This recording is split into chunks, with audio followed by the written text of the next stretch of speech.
बिस्मिल्लाहिर्रहमानिर्रहीम। अस्सलाम वालेकुम दोस्तों, कैसे हैं आप। आज हम बनाने जा रहे हैं जी बहुत ही मज़ेदार सी नान हताई बनाने जा रहे हैं।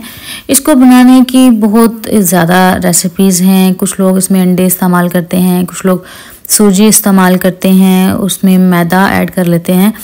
आज हम जो रेसिपी बनाने जा रहे हैं, जिस रेसिपी को हम फॉलो कर रहे हैं, वो बहुत ही परफेक्ट रेसिपी है। आप भी इसी को फॉलो करते हुए बनाएं, बहुत ही परफेक्ट नान हताई बनेगी। इसलिए हमें चाहिए 1 कप मैदा और आधा कप हमारे पास है बेसन।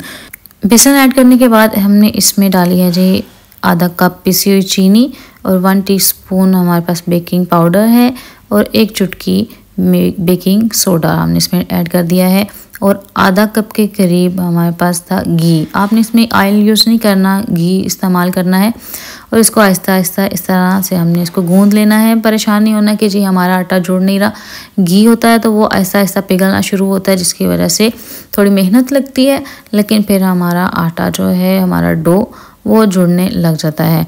इतना ज़्यादा अगर आपको घी कम लग रहा है तो आप इसमें थोड़ा सा और 1 या 2 चम्मच ऐड कर सकते हैं।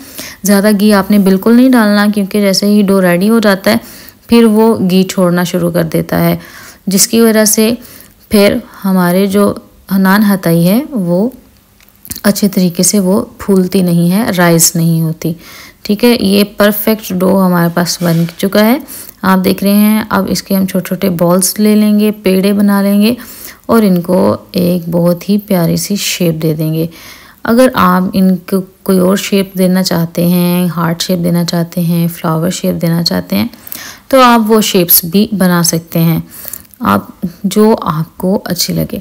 तो यहाँ पर हमारी आलमोस्ट 18 to 20 नान हताइयाँ हमने रेडी कर ली हैं। इनके ऊपर हम लगाएंगे अंडा, लगाएंगे अंडे की जर्दी, और ये हमने बादाम काट के रखे थे, उनको पीस लिया था, तो वो इसके ऊपर लगाएंगे। और साथ हमने ले ली है जी ये प्लेट ले ली है केक के सांचे की।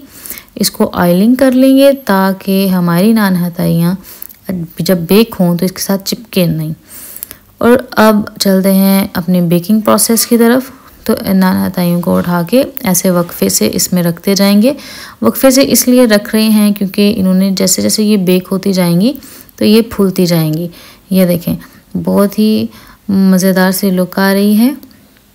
अब हम इसको ओवन में बेक नहीं कर रहे, इसको बेक करने के लिए हमने एक पतीला लिया है और उसमें स्टैंड रख लिया है ताकि डायरेक्ट फ्लेम हिट ना करे।